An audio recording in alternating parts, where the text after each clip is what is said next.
Bueno, pues vamos a platicar sobre algunos de los temas de la contabilidad gubernamental. Quiero empezar con lo de la consolidación, para que quede claro esto y logremos comparar la contabilidad normal, la contabilidad de las entidades, con la contabilidad gubernamental. Bien, la consolidación es un método que va a permitir presentar una información financiera, igual que la contabilidad tradicional. ¿M?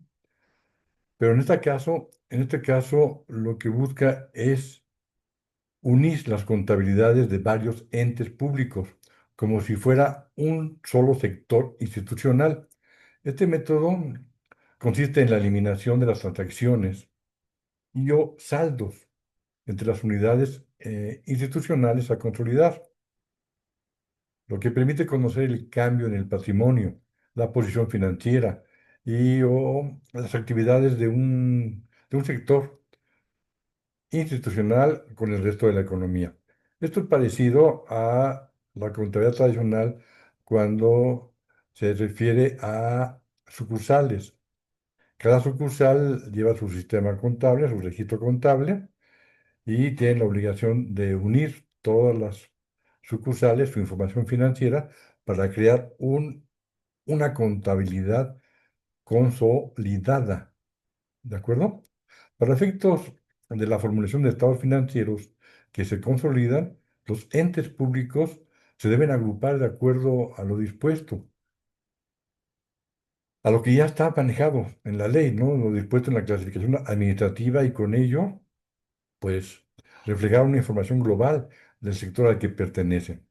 Los estados financieros que se consolidan, pues son igual a los que se manejan en cualquier contabilidad. Todo va a depender del sector al que pertenecen. Eh, un estado de situación financiera, ese es lo importante. Otro estado de actividades, un estado de variación de la hacienda pública, el estado de cambios en la situación financiera y estados de flujo de efectivo. Vean qué parecido es a los estados financieros que se presentan en la contabilidad tradicional, en la contabilidad de las empresas. Miren, en la contabilidad hay cuatro estados financieros básicos: el estado de situación financiera, el estado de resultados, el estado de cambios en la situación financiera y el estado de variaciones a la situación financiera. Estos estados tienen que ver eh, con lo mismo, ¿verdad? Aquí, por ejemplo, el estado de situación financiera es normal, es elaborar un balance donde se manejen eh, los activos, pasivos y capital. Aquí el aspecto significativo es que el gobierno no maneja capital en sí. Ya lo explicaré más adelante, ¿no? Tanto el estado de variación de la hacienda pública como el estado de cambios en la situación financiera se obtienen de la información que contiene el estado de situación financiera. Recuerden que también en la contabilidad es igual. Recuerden que para manejar estado de cambios en la situación financiera se tienen que comparar dos balances continuos, para poder determinar cómo se encuentra esa situación financiera en ese periodo. La, pues en sí, la consolidación contable gubernamental es un proceso en el que se combinan los estados financieros, eh, como decíamos, ¿no? De diferentes entes públicos, ¿no? Como los gobiernos estatales, municipales, los órganos autónomos, y esto también se lo voy a mencionar en detalle al ratito. Para presentar todo esto con una visión global, integral, de la situación financiera del sector público como un todo. Esto implica, pues, lógico, eliminar las transacciones entre las entidades para evitar la doble contabilización y obtener de esta manera, pues, digamos, una imagen más precisa de la salud financiera del gobierno. ¿Sí? Bueno, eh, ¿qué se busca consolidar? Bueno, pues proporcionar primero una visión integral de toda la situación financiera del gobierno. También mejorar la toma de decisiones. Recuerden que siempre la contabilidad tiene esa finalidad, ese objetivo, tomar decisiones adecuadas y que con esto nos permita llevar a cabo una buena gestión para lograr objetivos, ¿sí? En este caso es mejorar la toma de decisiones y mejorar la gestión financiera. Por otro lado, potenciar la rendición de cuentas. Recuerden la importancia de la transparencia.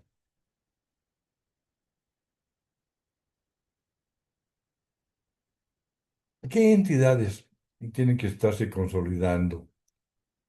Bueno, el sector financiero del Poder Ejecutivo, del Poder Legislativo y del Poder Judicial. Recuerdan los tres órdenes, ¿no?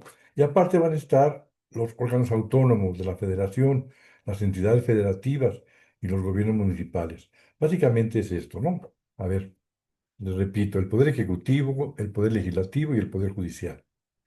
Luego, órganos autónomos de la Federación, entidades federativas y gobiernos municipales. ¿Qué implica este proceso de la consolidación? Bueno, la eliminación de transacciones interentidades, es decir, transferencias entre un estado y otro estado, aportaciones de capital, de dinero, la agregación de los estados financieros individuales en una sola unidad de reporte. Esto es una parte importante, ¿no? La consolidación contable gubernamental implica la agregación de los estados financieros individuales en una sola unidad de reporte. Esto va a permitir traer como un beneficio una mejor evaluación de la gestión financiera del gobierno. También, digamos, va a facilitar la planificación y el control del presupuesto. Recuerden que el presupuesto es la base del gasto público, la base de la contabilidad gubernamental. También va a tener como beneficio una contribución a la transparencia de la rendición de cuentas. Recuerden que estamos viviendo una etapa política en la que la oposición siempre va a tratar de marcar los errores, las fallas en el gobierno. Por eso es importante que el gobierno, a través de esta consolidación, contribuya a la transparencia y sobre todo a la rendición de cuentas. Esta consolidación contable, por obvias razones, se rige por normas y lineamientos emitidos por los organismos eh, como el Consejo Nacional de Normalización Contable, la llamada CONAC, que imagino que ustedes ya estuvieron leyendo sobre esto. De todos modos, al ratito vamos a seguir tocando este tema de la CONAC, ¿no? El Consejo Nacional de Normalización Contable. Recuerden que hablar de normalización, hablamos de normativas, normas, reglas de conducta, de observancia obligatoria. Miren, en el gobierno federal se deben consolidar los estados financieros de los tres poderes, el ejecutivo, el legislativo y el judicial, así como, lo mencioné, los órganos autónomos de la federación. En el artículo 38, fracción segunda, establece el registro de las etapas del presupuesto de los entes públicos y dice que se efectuará en las cuentas contables,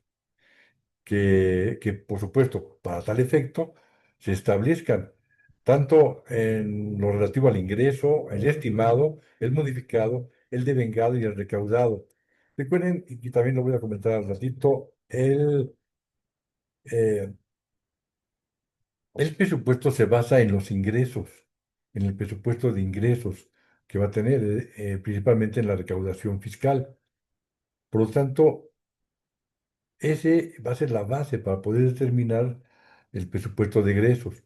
Pero independientemente de eso, siempre debemos estar manejando, bueno, ellos, el gobierno, los aspectos de posibles contingencias. Por eso se habla del estimado y que por supuesto va a modificar los presupuestos originales para hacer una comparación de lo devengado contra lo recaudado. Bueno, este artículo, el artículo 56, este en específico habla de la generación y publicación de la información financiera. Este, este artículo 56 Se refiere a que todo se va a llevar a cabo conforme a las normas, estructura y formatos. Todo lo que contenga información. Y todo esto de acuerdo a lo que se establece en el Consejo y se va a difundir en páginas de Internet de cada ente público. Para efecto de la presentación de los estados financieros y toda la demás información contable consolidada, se deberá atender a la clasificación administrativa emitida por la CONAC. Recuerden este organismo, ¿no? Este es muy importante. Para el gobierno federal se debe consolidar los poderes, repito, ejecutivo, legislativo y judicial, y todos los órganos autónomos de la federación. Para las entidades federativas se debe consolidar de cada una de estas entidades el aspecto ejecutivo, el legislativo, el judicial y los órganos autónomos. Es decir, lo mismo que para el gobierno federal va a ser para las entidades federativas, esta consolidación. Para los ayuntamientos, es decir, para los municipios, se debe consolidar la información de las dependencias y organismos desconcentrados. Para estos efectos se consideran incluidos la presidencia municipal, los regidores y los síndicos. En ese apartado del sector paraestatal de la federación, de las entidades federativas y de los ayuntamientos de los municipios, se debe presentar por lo regular las consolidaciones sobre eh, fideicomisos, eh, aspectos no financieros, ¿no? A ver, eh, ¿qué deben presentarse en esta consolidación en el sector paraestatal de la federación, las entidades federativas y de los municipios? La consolidación de entidades paraestatales y fideicomisos no empresariales y no financieros. También la consolidación de instituciones públicas de seguridad social. ¿Qué otro? La consolidación de entidades paraestatales y fideicomisos empresariales no financieras, pero que tienen una participación mayoritaria en el Estado. La consolidación de entidades paraestatales, empresariales, financieras, monetarias con participación estatal mayoritaria. También la consolidación de entidades paraestatales, empresariales, financieras no monetarias, pero con participación estatal mayoritaria, y la consolidación de fideicomisos financieros públicos con participación estatal mayoritaria. Recuerden que en este aspecto de los fideicomisos financieros ya ha habido muchas modificaciones que manejó el presidente López Obrador con la eliminación de muchos fideicomisos. Bueno, todo esto se atiende de acuerdo al diario oficial, ¿no? Por lo regular, esto se publicó en el año de 2013, la consolidación, y dice que se va a formular para el gobierno federal por la Secretaría de Hacienda y Crédito Público. Para el caso de entidades federativas, por la Secretaría de Finanzas o su equivalente, que podría ser la tesorería, ¿no?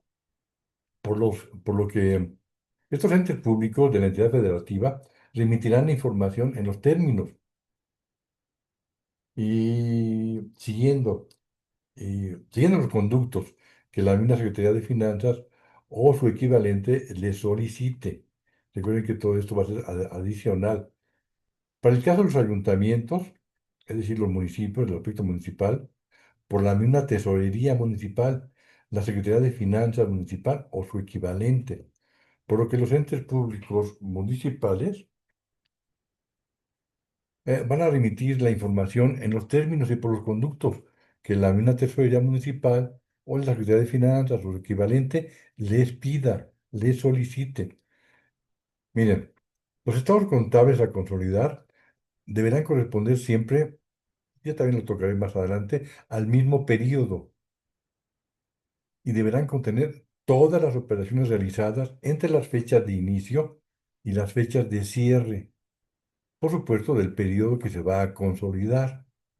En el caso de los saldos de los activos o pasivos a consolidar, estos deberán estar valuados, expresados en los mismos términos, si no, no se podrían consolidar, obvio. Dado que esta consolidación consiste en la eliminación de los registros de los entes públicos que se van a consolidar, es necesario que todos los entes públicos reconozcan la misma naturaleza de la operación para su registro de manera simétrica. Recuerden, todo esto es muy importante, si no, no podría llevarse a cabo una consolidación. Por ejemplo, en el activo, efectivo y equivalentes. Luego también están los derechos. Recuerden que el activo maneja bienes y derechos. También va a ser para la contabilidad gubernamental, efectivo y equivalentes. Derechos a recibir efectivo o equivalentes. Inventarios y almacenes. Inversiones financieras. Bienes muebles, inmuebles e intangibles. Y todos los demás activos. Recuerden que todos los activos están reflejando aspectos de inversión. Y de igual manera se van a manejar en la contabilidad gubernamental. En el pasivo, eh, pues todo lo que son las obligaciones, ¿no? Las deudas. Y algo muy importante, siempre que se va a consolidar, esto también es en la contabilidad normal, el manejo de notas. ¿Eh? Para la contabilidad gubernamental hay que manejar notas al estado de variación de la hacienda pública, es decir, al patrimonio, notas al estado de actividades y notas al estado de flujo de efectivo. Bueno, también tiene que manejarse en sí el flujo de efectivo de las actividades de gestión, el flujo de efectivo de las actividades de inversión y el flujo de efectivo de las actividades de financiamiento. Es decir, gestión, inversión y financiamiento, activo, pasivo. Bueno, otro aspecto importante también que quiero hablar sobre esto es la importancia de la armonización. Para que pueda haber una buena consolidación, debe de haber una buena armonización. Yo sé que ustedes ya estuvieron leyendo en los apuntes. Bueno, este proceso de armonización contable, eh, pues surge de la necesidad de contar con una información financiera basada en el presupuesto y que pueda ser consolidada y sobre todo comparada entre las distintas entidades de gobierno que por supuesto tienen bajo su responsabilidad la administración de todos los recursos públicos. En el contexto contable, miren, la armonización es el acto de conciliar las normas existentes de los eh, de las distintas partes para alcanzar una uniformidad en la aplicación de los sistemas contables. Inclusive esto también se maneja de manera internacional, de manera entre países, entre los distintos países, para que también pueda haber una armonización de la información financiera, que pueda haber. Es como una empresa con otra empresa, ¿no? Tienen que alcanzar uniformidades en la aplicación de los sistemas contables. Recuerden que ahora los sistemas contables están siendo bajo normas internacionales. Así es que la contabilidad gubernamental pues no se aleja de esto. En México, esto es un proceso que busca estandarizar, homogeneizar la información financiera de todas las entidades públicas, tanto federales como estatales y municipales. Recuerden estos tres, ¿no? Federales, estatales y municipales. Su objetivo principal, repito, va a ser facilitar la comparación, que sean comparables, que se puedan consolidar y llevar a cabo un análisis de la información financiera de los diferentes niveles de gobierno, promoviendo, porque aquí lo importante es que la gestión pública sea cada vez más eficiente y transparente. Bueno, tiene aspectos claves, ¿no? Por ejemplo, la base legal. La Ley General de Contabilidad Gubernamental, que también ya lo comenté en la sesión anterior, es la base legal que establece los principios y normas para la armonización contable en México. Tiene, por supuesto, que basarse en el marco conceptual. Este marco conceptual de la contabilidad gubernamental define los conceptos y también todos los principios fundamentales que guían, que son la base para la contabilidad gubernamental. Es su guía, es su instructivo, el marco conceptual. El Consejo Nacional de Armonización, este que les hablaba yo de la CONAC, este Consejo Nacional de Armonización Contable, es el órgano encargado de establecer todas estas normas técnicas y criterios para la armonización contable. Recuerden que en contabilidad el criterio prudencial es uno de los principios importantes para poder llevar el registro contable. Así es que la CONAC es el órgano que se va a encargar de todas las normas técnicas y criterios para que se pueda armonizar la información contable. Eh, la contabilidad gubernamental pues tiene diferentes tipos de sistemas y se controla a través del sistema de contabilidad gubernamental. Cada ente público debe implementar un sistema de contabilidad que cumpla con las normas y criterios que se establecen en este Consejo Nacional de Armonización Contable, la CONAC. La información financiera, repito, si se siguen estas normas, se podrá permitir que sea homogénea, comparable, accesible, lo que va a facilitar la rendición de cuentas y sobre todo esa transparencia que ahora por la situación política que vive el país, por ah, por los partidos de oposición, es muy importante que todo esto quede muy claro, muy transparente, que haya una mayor transparencia. La armonización permite que la información financiera, aparte, además de ser más accesible y comprensible, sea más transparente para el público en general, para todos en general, ¿no? Recuerden que el gobierno tiene la obligación de publicar su situación financiera y por ende tendrá una mayor eficiencia. La estandarización de la información, miren, pues facilita la gestión de los recursos públicos y recuerden que entre mejor sea la información, más oportuna, más confiable, más veraz, será más útil para la toma de decisiones. Y va a permitir, por supuesto, una mejor rendición de cuentas. La armonización va a permitir una mejor evaluación del desempeño de los entes públicos. Va a facilitar la comparación. La información financiera homogénea, es decir, que sean iguales, va a permitir comparar el desempeño de diferentes entes públicos y de diferentes periodos, de diferentes años. Claro, no es fácil. Una armonización va a tener siempre algunos efectos, ¿no? Algunos desafíos para poderla llevar a cabo. Uno de ellos es la resistencia al cambio. Las entidades públicas, miren, pueden resistirse a adoptar nuevos sistemas y procedimientos contables. Como se manejan de maneras autónomas, por eso hay cierta resistencia a la armonización, a que se manejen aspectos homogéneos. Por otro lado están los costos de implementación. La implementación de la armonización contable, perdón,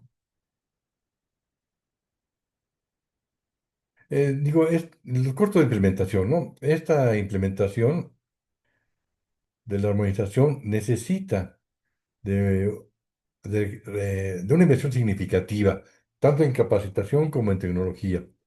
Por lo tanto, sus costos de implementación tienen que elevarse. Eh, pero sobre todo, hay que recordar que siempre una implementación en capacitación y en tecnologías va a redituar en beneficios.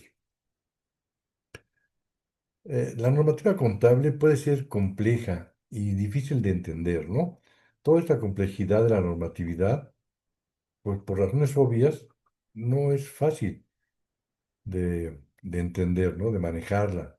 A consecuencia, miren, de la aplicación de la armonización contable en la administración pública, va a permitir, por supuesto, una mejor toma de decisiones para el manejo de los recursos públicos, la homogeneidad de los reportes contables, la aplicación de normas.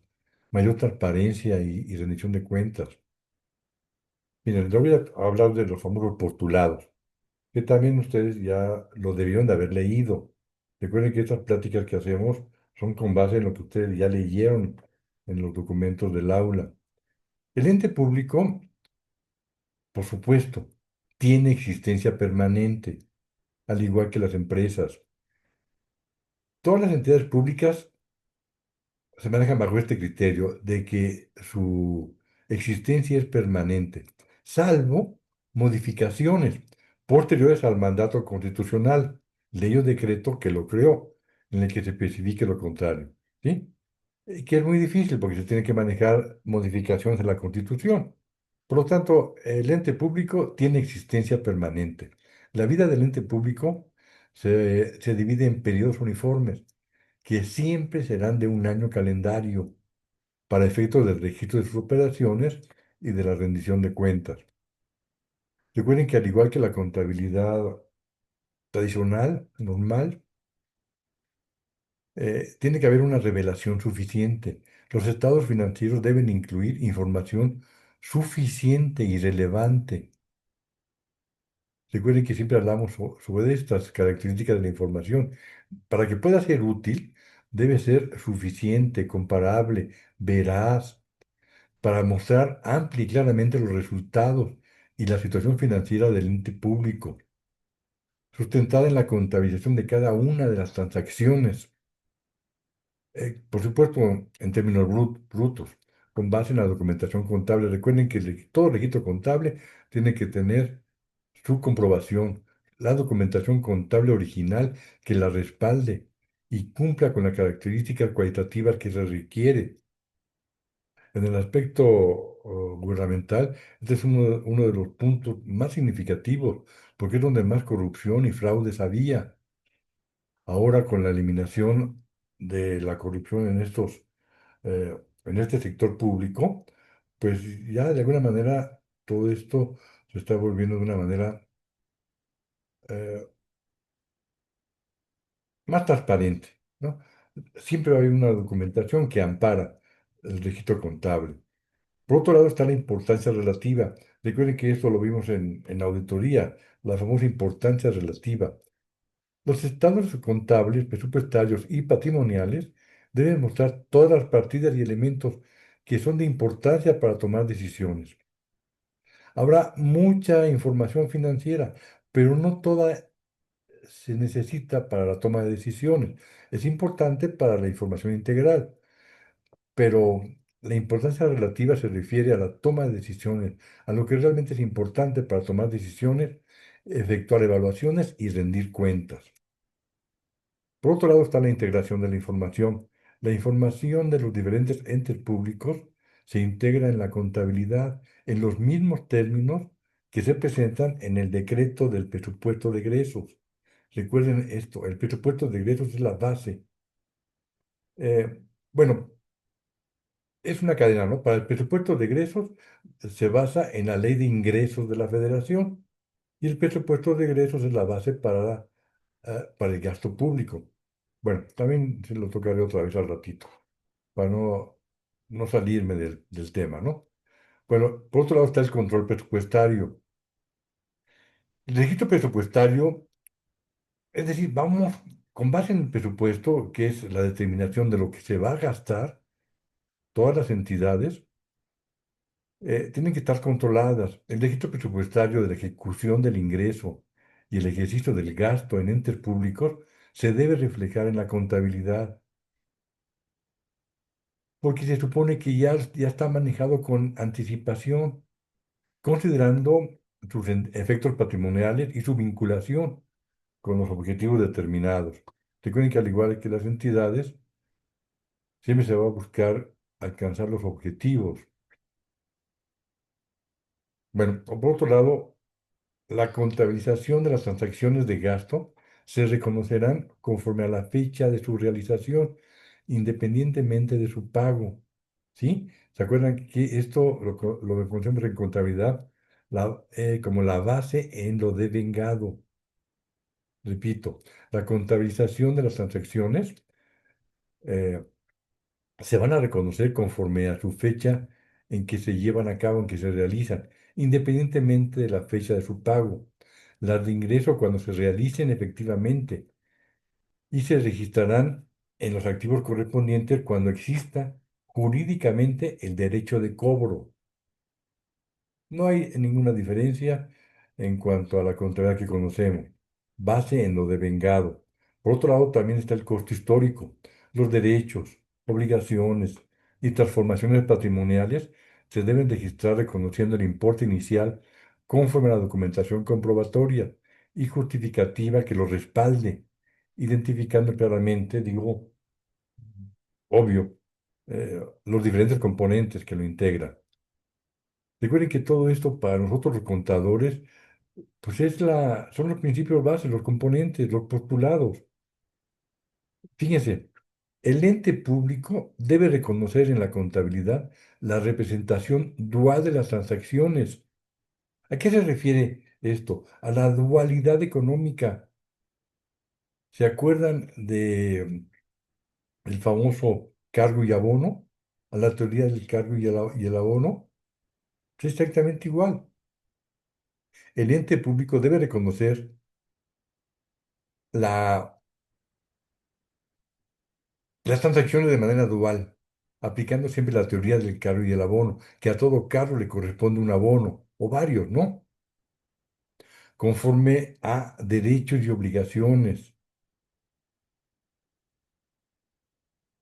bienes y deudas, ya sean derivados de los presupuestos públicos, así como de aquellos de origen patrimonial y no presupuestario. Recuerden que el presupuesto es la base, pero siempre va a surgir durante el periodo aspectos que no estaban considerados en el presupuesto. Por eso siempre los presupuestos deben tener su colchón, digamos, ¿no? La cuantificación siempre debe estar en términos monetarios. Recuerden, igual que en la contabilidad, los derechos, obligaciones y en general las transacciones o todas las transferencias patrimoniales que realizan las entidades públicas se deberán registrar en moneda nacional. La cuantificación es en términos monetarios basados en la moneda nacional, en el peso. La consistencia, otro aspecto importante de la contabilidad. Ante la existencia de operaciones similares en un ente público, eh, debe corresponder un mismo tratamiento contable, es decir, debe ser consistentes, un mismo tratamiento contable, el cual deberá permanecer siempre, debe estar siempre a través del tiempo. Mientras no cambie la situación económica de las operaciones, por supuesto, ¿no?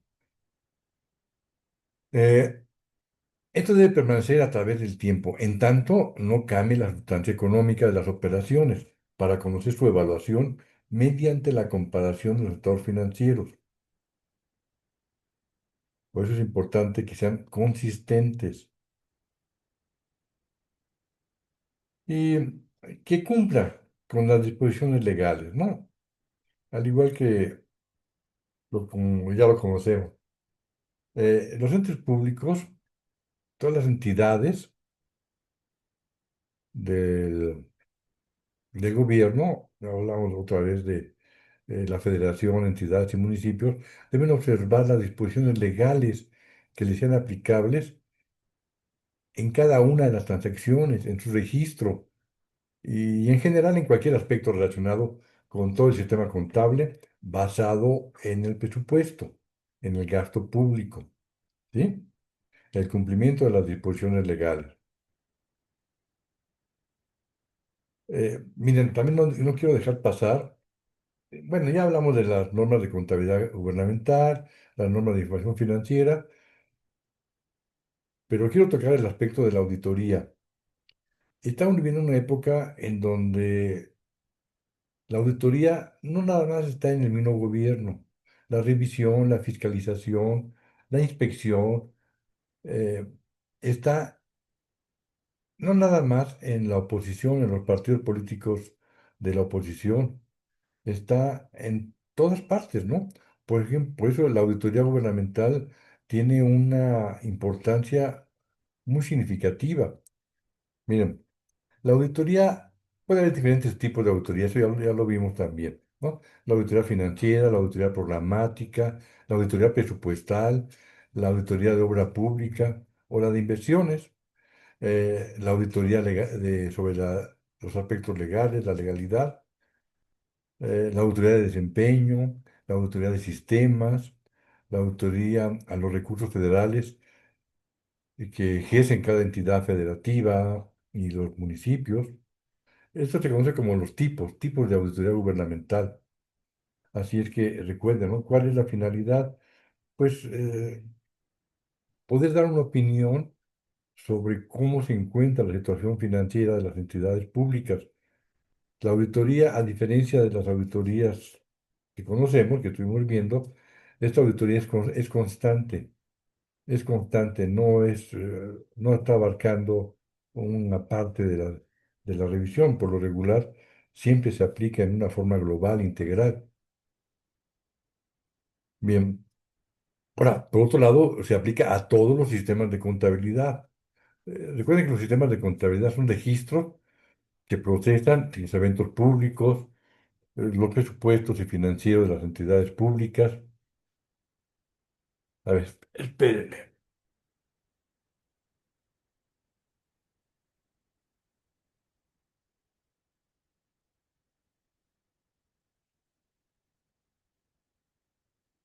Bueno, estos sistemas, pues, como todo sistema contable, ¿no? Deben de capturar, clasificar, registrar de manera resumida, ah, para comunicar toda la actividad económica, financiera, presupuestaria, administrativa y patrimonial del Estado, ¿no? Su objetivo va a ser facilitar, repito, importante, la transparencia, la rendición de cuentas y la evaluación del desempeño del gobierno. Los sistemas de contabilidad, pues vienen siendo, por razones obvias, fundamentales para la administración pública, porque le va a permitir, por un lado, un buen sistema de contabilidad va a llevar una buena captura y clasificación del registro de las operaciones de una manera sistemática.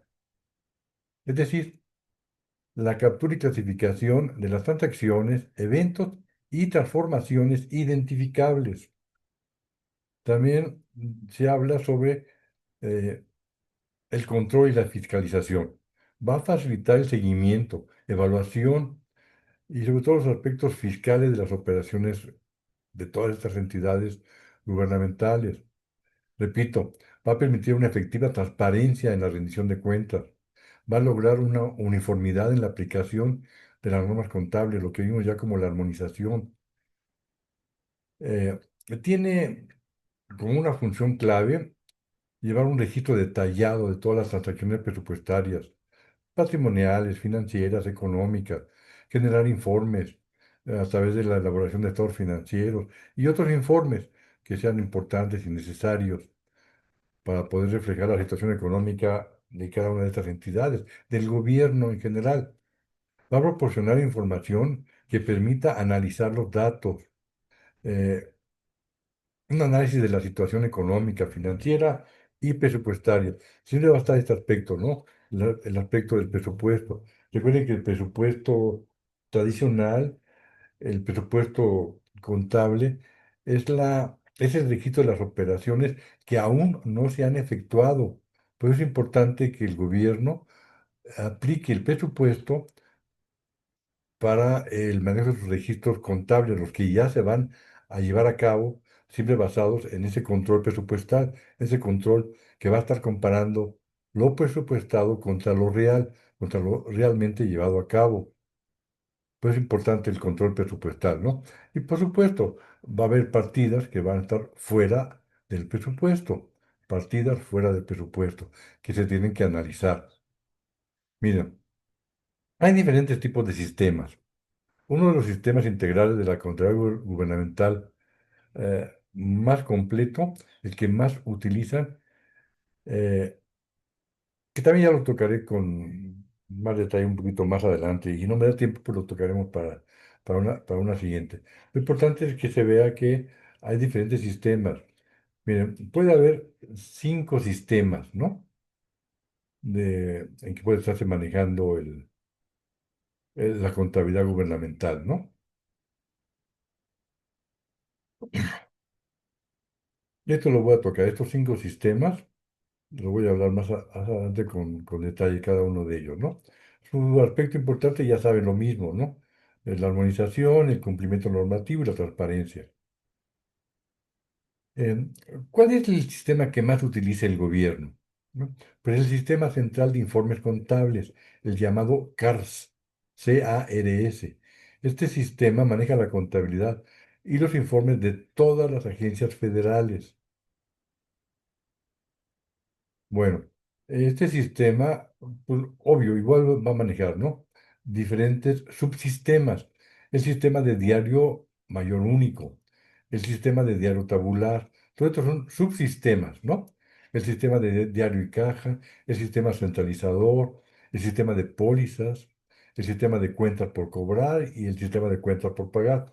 Todos estos subsistemas están englobados en el artículo primero de la Ley General de la Contabilidad Gubernamental. Recuerden, este artículo establece todos los criterios generales que van a regir la contabilidad y la emisión de la información financiera, con el fin de, repito, ¿no? Esto que ya hemos platicado, ¿no? La armonización, que permita la revisión, la reestructuración y la comparación, eh, que sean compatibles todos los modelos contables a nivel nacional. Esto va a ayudar mucho, ¿no? A partir de la adecuación y fortalecimiento de las disposiciones jurídicas que la rigen, de los procedimientos para los registros de operaciones, de la información que deben generar los sistemas de contabilidad y en general, digo, de las características y contenido de los principales informes que rinden cuentas.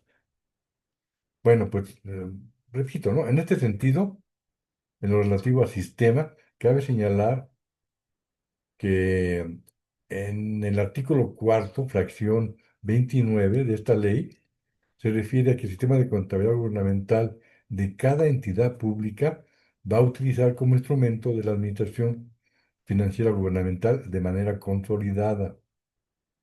Bueno, otro artículo que no lo voy a tocar es el artículo 16, que también establece el sistema a que deben sujetarse todos los entes públicos, de manera armónica, delimitada, etcétera, ¿no? Todo lo que ya habíamos manejado. Bueno, otro sistema es el sistema de evaluaciones de la armonización contable. Este sistema se conoce como el SEVAC, SEVAC, SEVAC, SEVAC. Bueno, también sería importante que les mencionara el número de entidades públicas que están obligadas a presentar información del sistema de contabilidad. Eh, Está el Poder Ejecutivo. Por supuesto, pues, nada más hay uno, ahí es solamente eh, una información que se va a presentar, un sistema de información, el del Poder Ejecutivo Federal. Los poderes autónomos federales van a ser 14, las paraestatales federales van a ser 168, el Poder Ejecutivo Estatal son 32 estados, poderes autónomos estatales 315, paraestatales estatales son 1588. Esto se lo estoy leyendo. Municipios mayores, 2024. Municipios menores, 427. Para municipales mayores, 1312. Para, mm, para municipales menores, 210. Miren, en total son 6091 informe que debe estarse recabando. Vean el mundo de información que maneja la contabilidad gubernamental. Y vean la importancia que tiene la armonización, la consolidación, los sistemas de registro. Eh, Aunque toda la contabilidad, todo el gasto público se basa en el presupuesto de egresos, que repito, el presupuesto de egresos lo autoriza únicamente la Cámara de Diputados. El presupuesto de ingresos sí es revisado y aprobado por las dos cámaras, pero el presupuesto de egresos solamente por la Cámara de Diputados. Este presupuesto de egresos, que por obvias razones se basa en la ley de ingresos, en el presupuesto de ingresos, para poder llevar a cabo todo el gasto público. Recuerden que el ingreso, básicamente, en la ley de ingresos, su principal aporte es la recaudación de impuestos.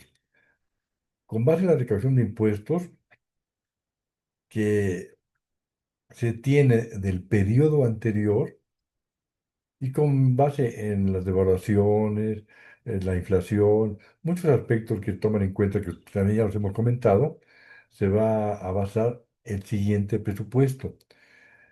Ese presupuesto se va a manejar a finales del año, en los meses de octubre, noviembre, para que se autoricen en diciembre y se lleven a cabo a partir de enero del siguiente año. A ese presupuesto de egresos se le conoce como el gasto público. Es decir, cada partida presupuestal ya determina el gasto público. Es decir, cuánto va a ocupar de para egresos los municipios, los estados y la federación.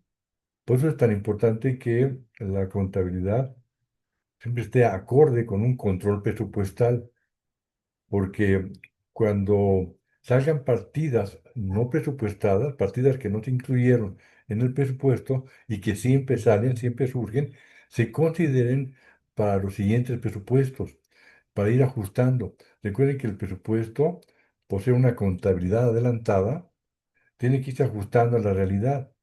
Y esos ajustes van a permitir que para los siguientes presupuestos se tomen en cuenta, de tal manera que siempre se ajusten. Se ha ido reduciendo este diferencial, este déficit que hay del presupuesto año con año. Anteriormente el déficit era sumamente grande, lo que se gastaba era sumamente mayor, los egresos que llevaban los entes públicos eran sumamente mayores a lo que se había determinado en el presupuesto. Por eso al finalizar el periodo había déficit. Y recuerden que todos estos déficits del gasto público se complementaban con deuda, se incrementaba la deuda, tanto interna como externa, deuda pública. Y esto fue disminuyendo en los periodos siguientes. Desde que entró el gobierno de López Obrador, el déficit empezó a disminuir, a disminuir, disminuir. A excepción del último año de gobierno del gobierno de- del presidente López Obrador. ¿Por qué? Porque, y es más, él mismo lo comentó en su afán de transparencia, que iba a haber un déficit mayor en el presupuesto porque iban a utilizar mayores recursos para terminar muchas de las obras que estaban todavía inconclusas y que estaban a punto de terminar y que para que pudieran terminar dentro de su periodo iban a necesitar mayor inversión, mayor recurso público. Por eso el déficit en el último año se incrementó mucho. Sin embargo, recuerden, el déficit público, el déficit presupuestario, nunca influyó en el endeudamiento del gobierno, porque el endeudamiento del gobierno, la deuda del gobierno ya está manejada en el Fondo Monetario Internacional, que fijó un fondo fijo, una deuda fija, podemos decir un límite, y de ahí se utilizó, ¿no? De ahí se manejó. Sin embargo, para efectos contables, sí se presentaba un déficit, es decir, números rojos en contabilidad. Se gastó más de lo que se ingresó. En grandes rasgos, eso es lo que yo quería platicarles. Miren, estaba yo viendo cómo van los avances. Anabel nunca ha entrado. Me preocupa, me preocupa Anabel Cristal. Giovanni y María Arianet tienen una semana que no entran, hace 8 días que no entran. se están atrasando. Mire, en el primer foro que habla sobre el marco legal, nadie ha interactuado. Cada uno puso su aportación en el foro y nadie ha actuado. Nadie ha interactuado con sus compañeros. Y recuerden que esto es la base para su calificación. Miren, en el cuestionario de autoevaluación únicamente ha trabajado Mayra y Giovanni. ¿Mm? En el foro de armonización, solamente Mayra y Esme y Esmeralda han, han interactuado. Bueno, no han interactuado, ya colocaron su aportación, pero no hay una interacción. Recuerden que los foros tienen esa finalidad, que platiquen entre ustedes, que se fortalezca el conocimiento, el aprendizaje, con base en la participación de ustedes. Ya estamos por terminar el 4, el tema 4, que es del 10 de junio al 14 de junio, y acabamos. Faltan 10 días para eso. Y como siempre, se van a ocupar al finalizar, no dando tiempo para que trabajen los foros. Si los foros no se trabajan con antelación, con la suficiente anticipación, pues no les da el tiempo para que sus compañeros lo trabajen. Bueno, pues a grandes rasgos así es que me despido y al rato publico esta grabación. ¿De acuerdo? Bueno, pues que tengan un buen día y échenle ganas, ¿eh? Ya el tiempo se está acabando. No quiero que después empiecen a reclamar calificaciones. Bueno, bye bye.